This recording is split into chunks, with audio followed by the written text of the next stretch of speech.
I'm very happy to be back in Bulgaria because I used to live here, so but my Bulgarian is kind of rusty.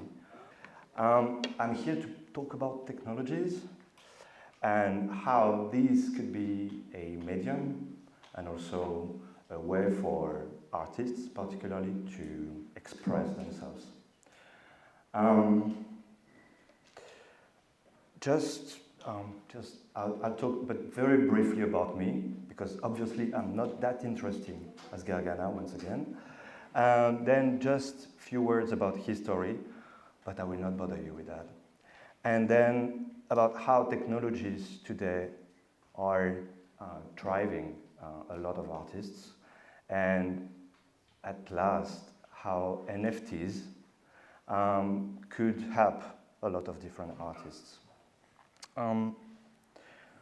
Just so briefly about me, but very briefly, I promise. I used to be an artist. I have a diploma from the French classical music conservatory, but I turned entrepreneur, as they say, when I was 18. So back like a few years ago. And since then, since the last 20 years, I've been creating companies, mainly in Europe, and a lot about technologies. So I used to work from the web, then what we call now the Web 2, and now the Web 3, related to the blockchain and these kind of things that I will just very briefly talk about. And so today, I am the COO of the NFT Factory. The NFT Factory, you can see over there some of the artworks that comes from artists that we support at the NFT Factory. We are one of the biggest, not to say the biggest, and the largest global crypto art gallery globally. And we are here to support crypto artists and also to try to explain what it means and just to make sure that everybody understands, because it's not that easy to understand, and there are a lot of, let's say, a lot of different words in the news, and we want just to make clear about what it is, which is very simple at the end of the day, and how this could help artists, and actually it helps also all the companies, the people, everyone. So just briefly, what does it mean to technology?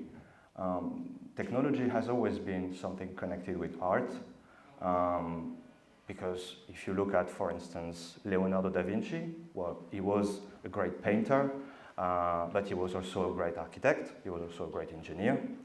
So it has always been connected. Of course, you know Leonardo da Vinci. You may know less Steve Reich in the middle, which is one of the main composer about minimalist music. He has always been working a lot with technologies, recording sounds in New York and then using it to create beautiful music, beautiful in my perspective. So we have always been connecting the technology and the music, and connecting technology and art in general. This is something that is very common. And today there are new technologies that I will try just to show some of the examples, some of the different movements that we can see appearing at the moment. But this is not something new. That was the only thing that I wanted to say. Nothing is new. Technology, once again, engineering, and as Gargana said, combining the efforts with different people as a collective, this has always been something that artists have been doing. They are also doing it, and all the world, and that's why art is very useful for the world and even for the economy, is that companies, people are using what the artists are doing, because the artists, they are the ones that can try things before. They are the ones that can explore, because they are free. And so everyone, we have to look at what they are doing, what the artists are doing, because these, most of the time, are things that will happen in the real life. Real life is not maybe the right word, but very soon. So there are always connections between the art industry, the art world, and the rest of us. But this continues, and these are just two last examples of things that have happened. Like Björk, she was one of the first that did a VR video clip. And this was amazing. So she tested it. She saw the technology, and okay, she's a bit crazy, but she saw the technology and she just embraced it and tried to do it, so to do something with it. And the Chemical Brothers, they are quite famous with this also, using the technology and using, when they do DJ set, to be able to create a completely immersive and artistic experience. And if you want, you can see one of my good friend Agoria, who is also a DJ, and that has an installation over here. And he is doing the same. So art, once again, with technology, are very connected. They are very connected, and they have always been. Now, there are new technologies, and the artists, once again, they just jump on it. They just see the technologies, and they see how this can be used to give their message at the end of the day. This is the only thing that normally artists, they want. So what now? What are some of the new, let's say, movements, technologies that have been used by artists? Because I want to be not so long, I will just talk about visual art, and with some of the main, let's say, technologies that have been used over the last years. You can see one of the main today artists that are really, really famous. It's Refik Anadol. He is originally from Turkey. This is one of the pieces that has been created in MoMA in New York. He did also in Barcelona, a very interesting project. He's using a lot of AI. This project, actually, he used his own AI algorithm. He's gathering all the pieces that they have in MoMA, like the 200 years of art that exists in the MoMA, and feeding his AI algorithm. And this creates a totally new piece. The name is unsupervised because, I forgot. I am also a kind of data scientist, so I'm a bit freak in between art and data. And so he's using unsupervised AI algorithm, meaning that it lets the AI algorithm just create something without too much control, I would say. So it's quite interesting, and to be frank, I've seen it a few times in New York over the last months, and each time I see all the people, young, any kind of people, are sitting there and just looking at it for minutes and minutes and hours, because it's a new kind of way. It's a new way to inspire, to create sensation, to create feelings, which is what artists, they want. So I want first to talk about the generative art, because this is one of the main today, let's say, movement that is happening. In generative art, there are two big parts. The first one is called code-based art. It is not new. It exists since the computer exists. Because once again, artists, when they see something new, they just jump on it. So computer exists since the 60s, and so artists have been taking this and try to use it. But this is one of the this is one of the top artists at the moment. His name is Tyler Hobbs. This is one of the pieces that has just been sold by Sotheby's last month for about $1 million. It's quite interesting. And all the pieces of generative art, and particularly code-based art, I found them very, nostalgic, or I don't know. There is something quite special with these. And so they used coding. So once again, most of the time, they are coders. that want to express themselves. So they are learning how to code, or they are coding already, and they are expressing themselves and creating a piece of art. You have also other artists that are going to use the help of coders to be able to create new pieces of art. And once again, this is not new, just these days, because it becomes much easier to use coding system and to use computers, and much cheaper, you have really more and more generative art, and particularly code-based art. And you have the second one, which is the generative AI. So these basically are using technologies that are on the market very easily, such as Midjourney. You all know ChatGPT, of course. So they are using this technology that is on the market, that is almost for free, and they are creating pieces of art thanks to this. Claire Silver, she's one of the main at the moment. She's very, very famous. She's also a curator, and she's from really the beginning. She has been doing this for many years. I mean, many years into the generative AI means like 2 or 3 years. But everything is quite new, so. And it's quite interesting, her projects, and now she's very, very famous now globally. But about generative AI, you may think that it's very easy, that at the end of the day, it's just using Midjourney, and everybody can use Midjourney and create pictures. And you can, and you should.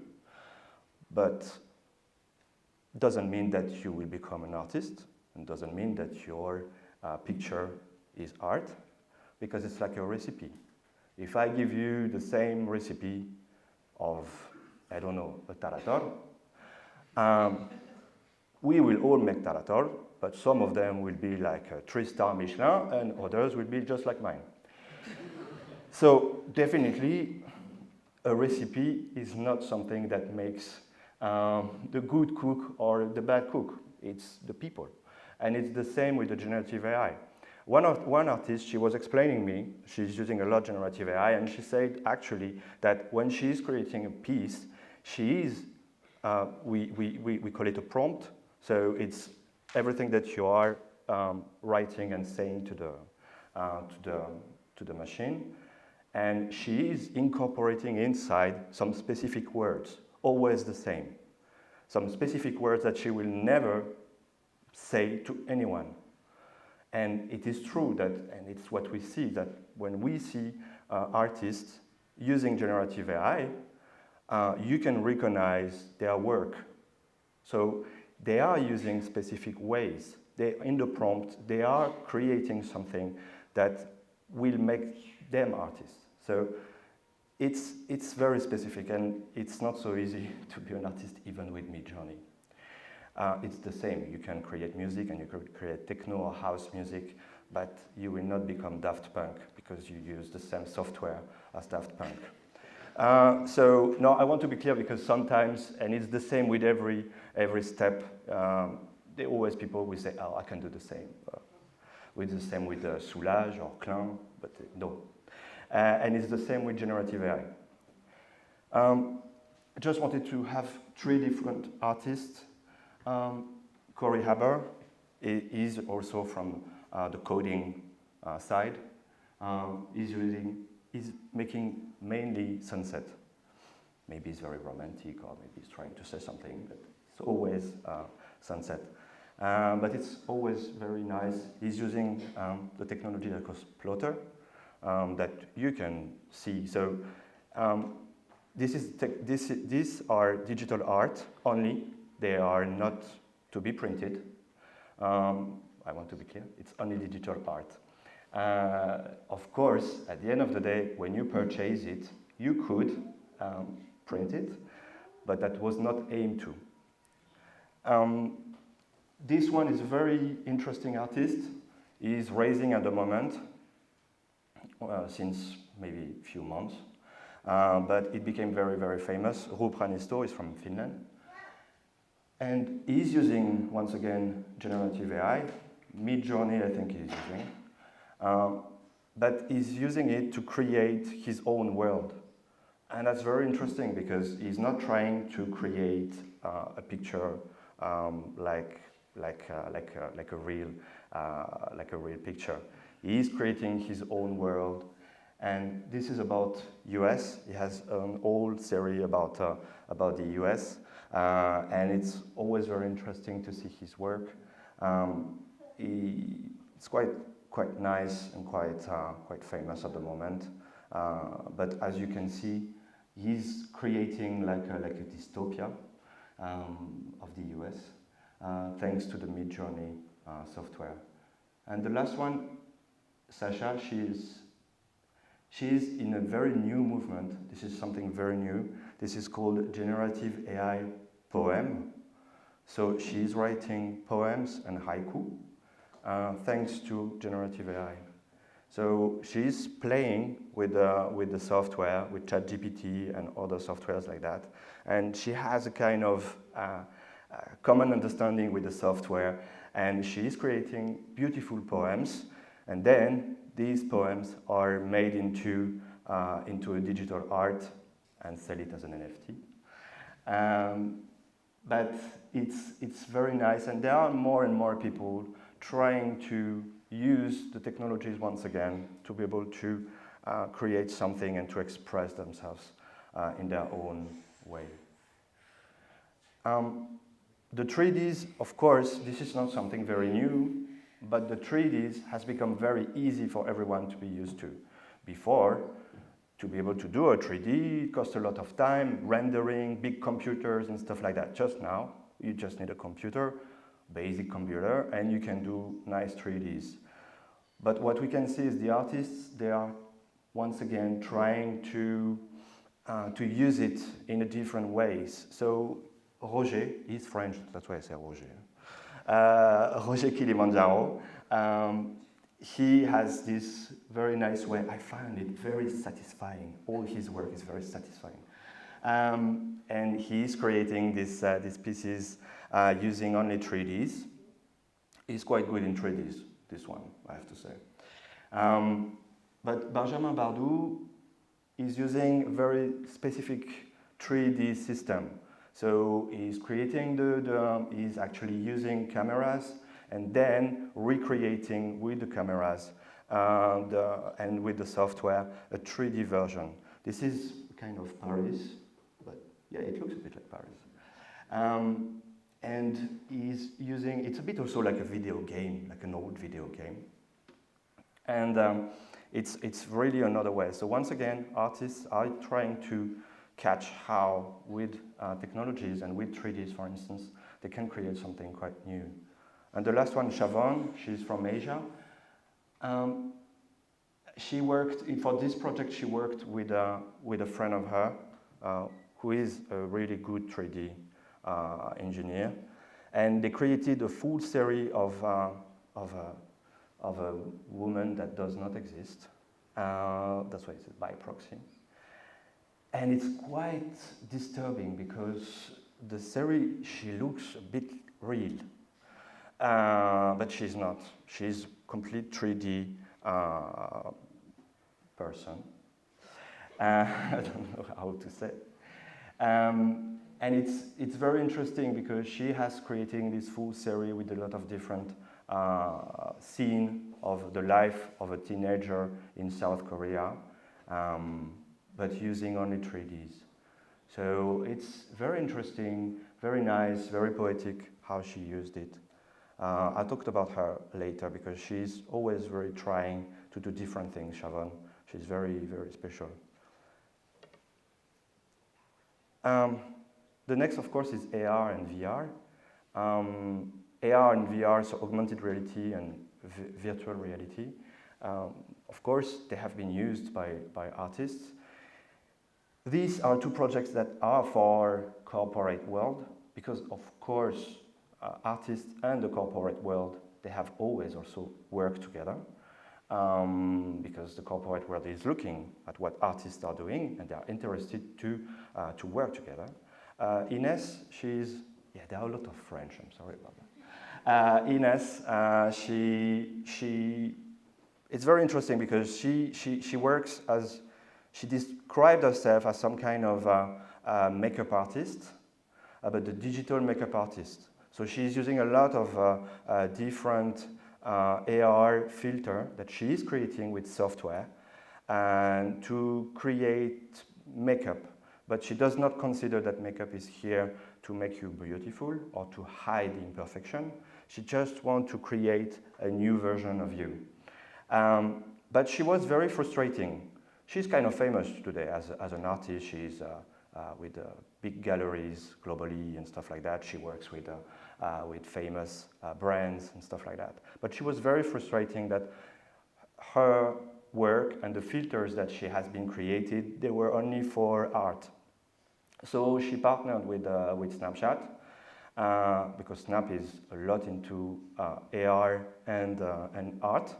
And they have been creating filters. So if you have Snapchat, you can find Ines Alpha filters on it, which is quite nice because the idea, of course, of art is to be able to be for the great public and not only for a small part of the people that are kind of come to the galleries or museums, but to be able to display. And so she has been working with these, and so you can find a lot of her filters if you look on Snapchat, if you have Snapchat, if you are not old as me. And the other one is Sutu, is a New York-based artist. He's working a lot with neon. It looks a bit like retro-futurist, all his work. But once again, he's working with a lot of different artists. He worked with The Weeknd to create a complete, full scene of VR concert. So once again, they are exploring. Okay, maybe the VR today, we know that, and the metaverse and stuff like that, it's not that trendy anymore. But still, we know that on a long trend, these things will happen. And so we're trying just to, the artists are trying just to see how they could collaborate, try something different, and create completely new environment. The last one, it's called dynamic NFT. I'll talk very briefly about NFTs afterwards. I know that there are a lot of, NFTs, it's a scam or whatever.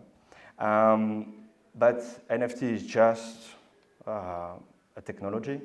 It has nothing to do with the artists and stuff like that. Artists are creating pieces of art, and then they can sell it via the NFT system. But NFT today is also becoming a tool itself. And there is this new dynamic NFT, it's very new. And a lot of artists are trying it. So it means that they create a piece, and then when you purchase it, you can have dedicated interaction because you are the owner of the piece. Siobhan, she did it so this is a project that she did. And so you can interact with the piece of art, with the digital artwork, with your mouse. You can make the face moving, and at the same time, she incorporated AR because now a lot of artists are using AR because it's very intriguing and it's kind of you can connect much more between your artwork and the public and the people that is looking at the art. And so she created this piece. She's creating a lot of different dynamic NFTs with face that is aging or people that are moving. And you have also a lot of artists that are using this kind of technique, for instance, to talk about climate change, for instance. And you have a piece of art that would change based on the Amazonia forest. And so more the Amazonia forest is destroyed, more the piece is destroying itself too. So you can connect also your artwork, your digital artwork, with the external elements. And Maxwell Linked, he created something which is very interesting because, once again, it's digital artwork, but he has been creating 25 drawings by hand, and then of course, he scanned it and make it as art, as a digital art. But when you purchase it, you can modify by yourself the artwork, and you can finally discover the 25 different artworks that have been created into one.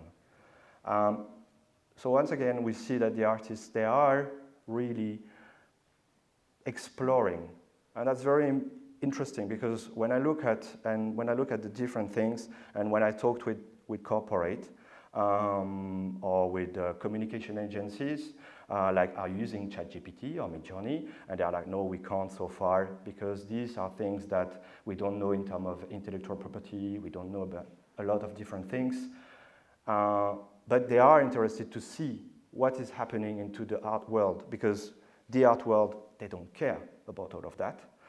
They just care about expressing themselves and trying something new. And so it's interesting to see how artists today, but I think it's not new once again, they have been, in the loop, and they are in the center today a lot about how technologies could be used and how today or tomorrow we as individuals, or we as companies, or we as institutions, we will be able to create and use the next technologies. So I talked a bit about NFT. I know, don't worry, I will not talk too much about tech, a bit, but really small, and how artists today are using it. This is Trevor, he's Scottish, and he has been, he's from the Royal Scotland of painting or whatever, so he's very, normally he's doing painting, but he jumped into NFTs, and now he jumped into AR. So you can find this. He's even giving it as a sticker, this piece, or different pieces that he's creating, and then with AR, you can see the piece that is actually moving and stuff like that. So Trevor Jones is really into the NFT world. He's an OG, as we say.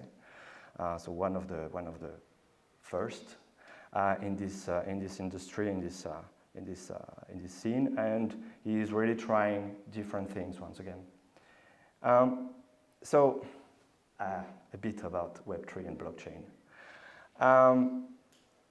because where does it come from? It's still interesting to know why NFT exists and where it comes from. So we created the web with the aim to create something that is peer-to-peer, that we as people, we can share information. That was a very beautiful idea. That was really coming from the so-called cypherpunk, aiming to have a beautiful world and believing that if we share something in common, information and stuff like that, well, we will know more each other, and so we'll have more peace. Doesn't work always. And then the Web 2 happened. The Web 2 is the fully centralized web. The idea was to be able to have ways where we can publish. Well, it's great. We can publish. You can publish on Instagram, on Snapchat, on all the meta industry and all these kind of things. But the problem is that it's very centralized with few main big actors, the GAFAM basically, and that we don't own anything. We as people, we as artists, we as community, we as state, we don't own anything. They own. And to be frank, when I talk with Meta, and I say, yes, but everything that is on Instagram, it's yours. And they say, no, if you want, you can delete it. Yeah, you can delete, but you cannot get it back.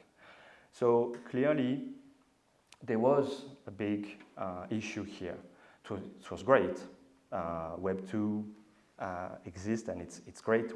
I am on Instagram every day. But still, there is an issue with the ownership. And in 2008, with the subprime crisis, hackers and cypherpunks decided to create a blockchain. The idea was at the beginning basically only for the cryptocurrency, so Bitcoin, believing that finally the state and the institutions did not succeed to protect us from a crisis. So they decided to create an alternative way to exchange currencies without the government and completely decentralized. I will not go into the detail how it works. So this was really the beginning. It happened so in 2009. In 2010, it was a few days ago, it was the first purchase, a few days ago because it's May 22nd.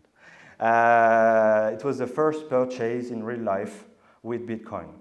We call it the pizza day because somebody bought a pizza with 2 Bitcoin. It's expensive pizza today, but then in 2010 it was not. And so every year the Web3 community is celebrating the pizza day, eating pizza and drinking beer. Wow. Yeah, it's a bit a bro community today. And so this happened, but we have to wait 2015 to see the Ethereum, which is a new blockchain. So some people, crazy people, cypherpunk, hackers, they see the beauty of Bitcoin as a blockchain, as a technology, not the fact that you can earn a lot of money or whatever. We don't care.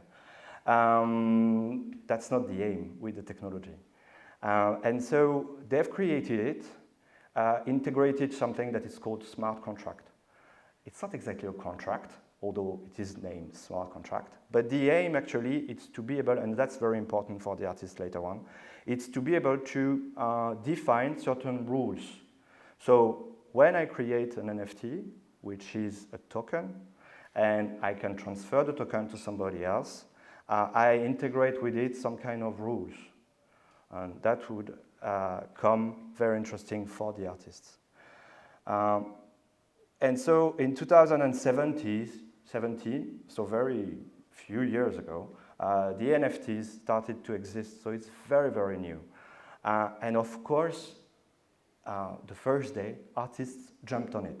The digital artists. Why? Because artists, digital artists, they can't really easily sell their art for a simple reason, because it's a lack of scarcity.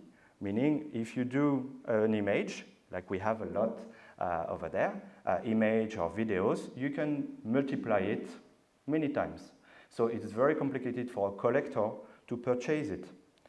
With the NFT, you create finally the certification, the signing of it, because it's only this. It's just a signature. It's just the signing. It's nothing else, the NFT. It's not the piece of art. And this signing, this proof that you own, of course, makes collectors interested to be able to purchase art. So that's why, of course, digital artists, they jumped on it from the beginning. And very fast, it became like a full industry. And in 2021, there was the world record sale of the artist called Beeple. He's still globally the artist that alive that has been sold with the most expensive art piece for $69 million. It is not a crazy guy that bought it, it's an investment fund. Because of course, investment fund have always seen art as an asset, as a financial asset. That's not something new. And so of course they jumped on digital art and they purchased the Beeple one. And that changed a lot because everybody into the art industry realized that there is something happening and it's not only like something small, like some crazy bros, hackers are doing something. No, there is an industry, there are people, and people are purchasing for very high price artworks that they consider as art. And of course, the last, and it's not so small, in this year, few months ago, the Centre Pompidou, so the French Museum of Contemporary Modern Art, has officially acquired their first NFT collection or crypto art collection. That's something big because it means that it's not anymore something like, once again, for a small community. We are talking about national from a country purchasing NFTs. It means also that the French state has a crypto wallet, that they have cryptocurrency, and believe me, it was not something done in one day, but the French government has decided to promote and to support the Web3 community, because we have also a lot of great companies in France related to the Web3, and also because they understand that it's the future. So now the LA Museum is going also to have their own collection, and more museums are going to have their own NFTs collection. So once again, we're not talking about something small, we're not talking about something like, yeah, it will disappear. No, it's here to stay. If you pass by Paris, go on the 4th floor. It's in the official collection, and it's there. You can see different pieces of art, explanation, what is an NFT, and stuff like that. It's done. So we're not talking about the future.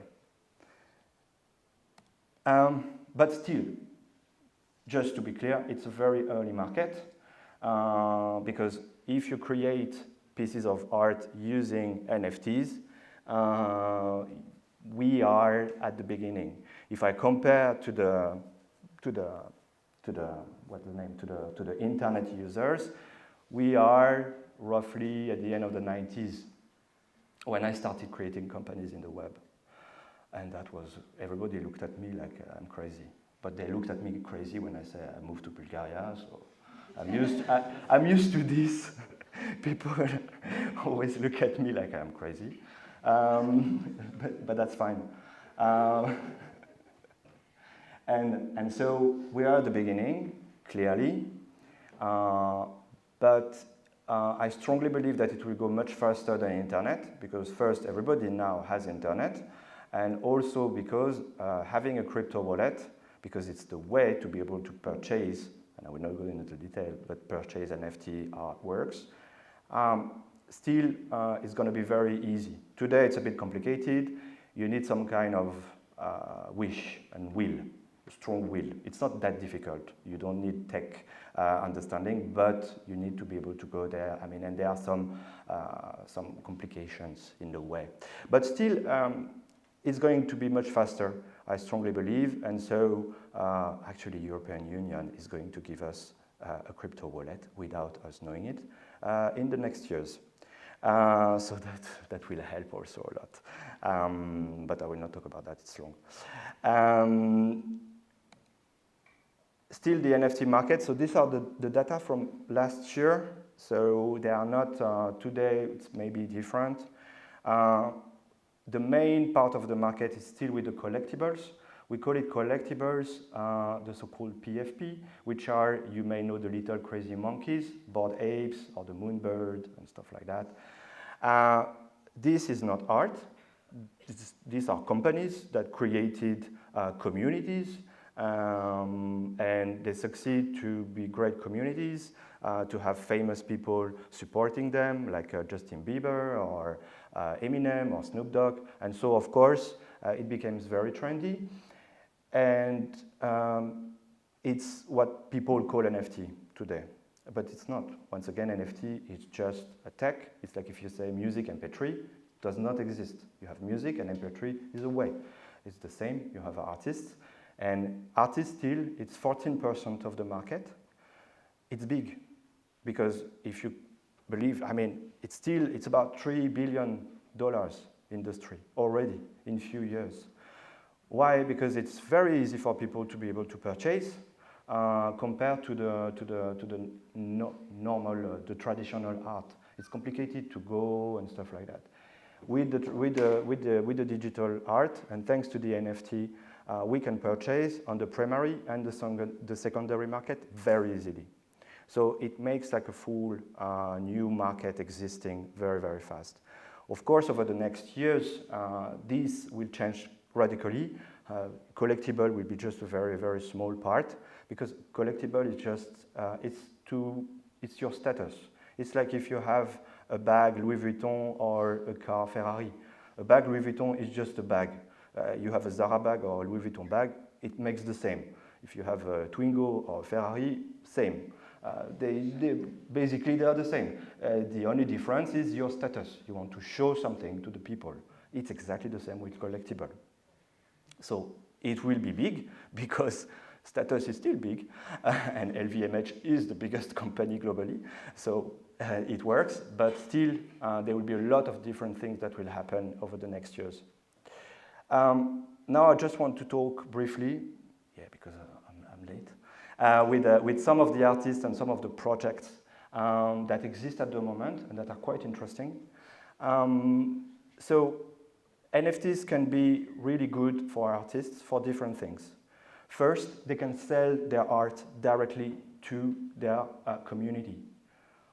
I have a gallery, so it's a bit weird to say that, but artists don't need gallery anymore. They don't need.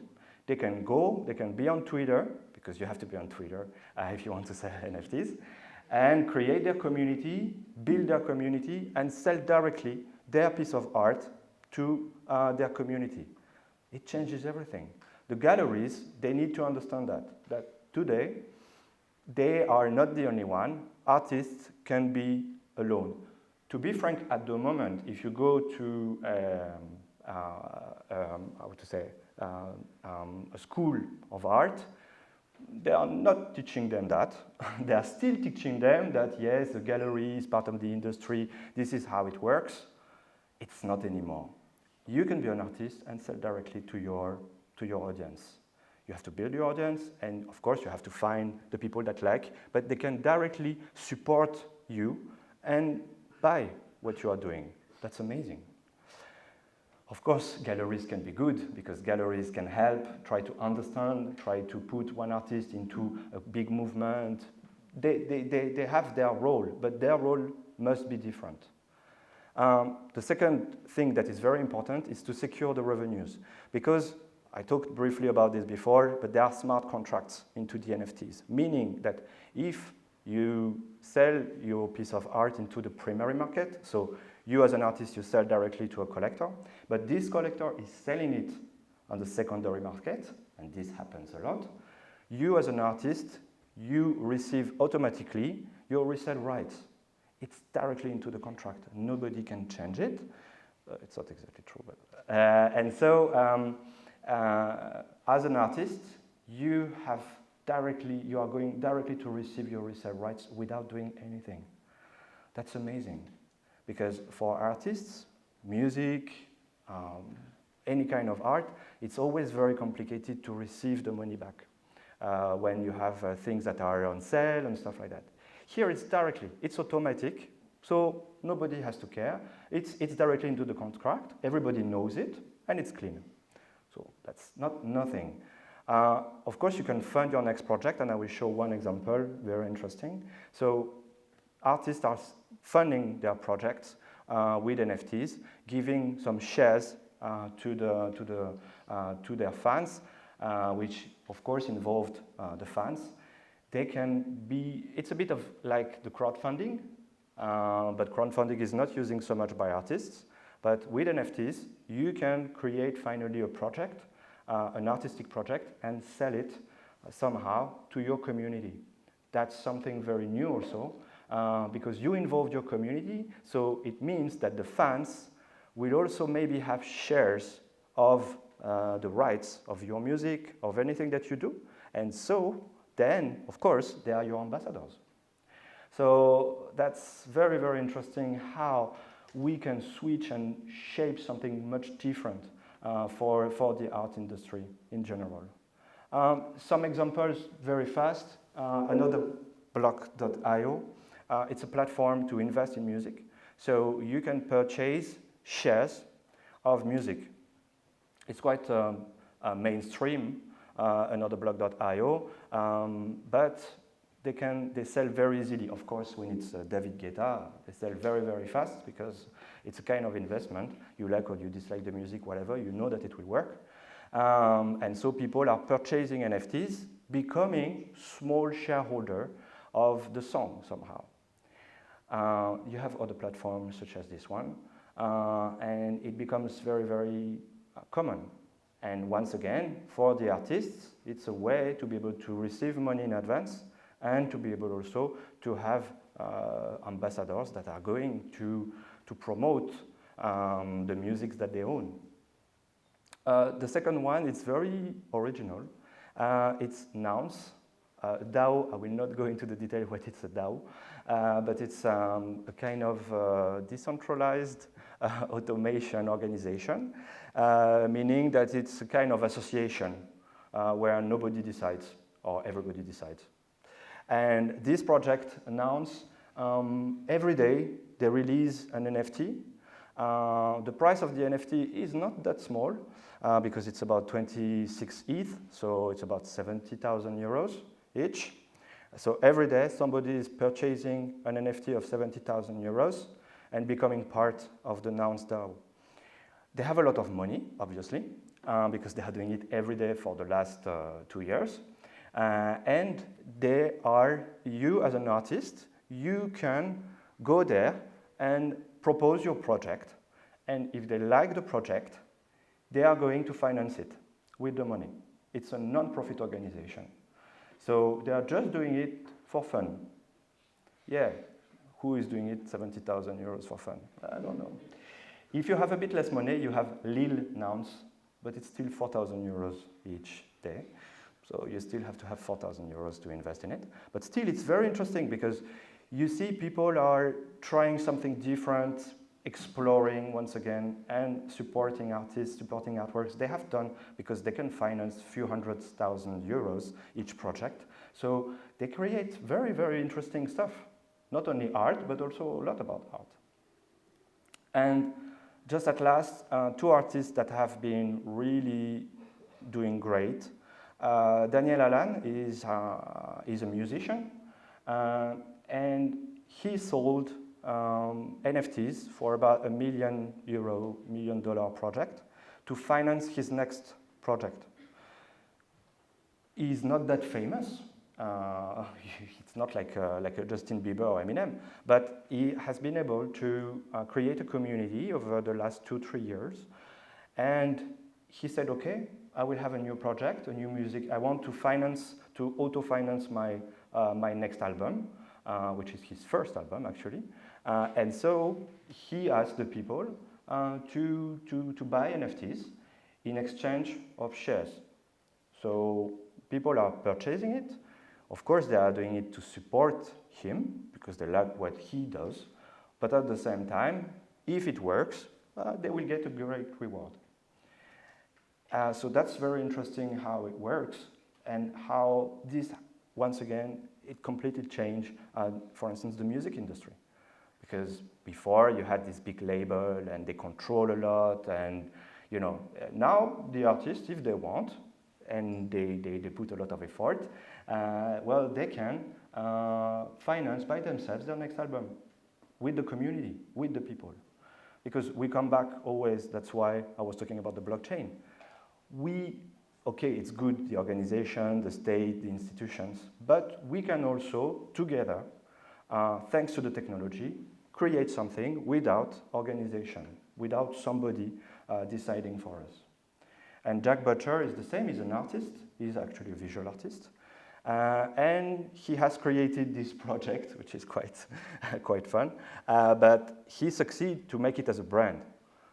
He's an artist, but he's also a brand now, and he turned it into really millions euros project, only with NFTs. So these are things that are happening now. I know that 2021 was like a big year and everybody talked about it, and then everybody said, yeah, but now it's done, it's over. Yeah, it's not like before, like it was like the so-called bull market, but there are a lot of projects, and good projects are still finding ways. So these technologies which is finally better. It's not anymore like a crazy boom. It's something more stable that will stay for the next years. And just to finish, really I'm late. What we need to be clear, it's more regulation still, because today there are a lot of talks, a lot of problems connected with the blockchain, connected with the NFTs. So we need more regulation to be able also to have more collectors, more institutions to be able to enter into the market. Today, they are not that happy with everything. We need infrastructure. Because today it's still complicated. Once again, you need crypto wallets, you need cryptocurrencies. If you don't get, you need to purchase and stuff. So it's kind of complicated. So this is going to be in the next months solved. And we need also more interoperability. The word is a bit weird, but the idea is if I purchase a music, a song, like I used to, because we used to have CDs, we used to have tapes. We were owning it. Now Spotify, I pay a subscription. The day I stop my subscription in Spotify, I have 0. So I am happy to purchase music on sounds.xyz, for instance, where I purchase music. Okay, but I need to be able to play it on Spotify. So Spotify is looking at it. They are not that crazy. Of course, they know it.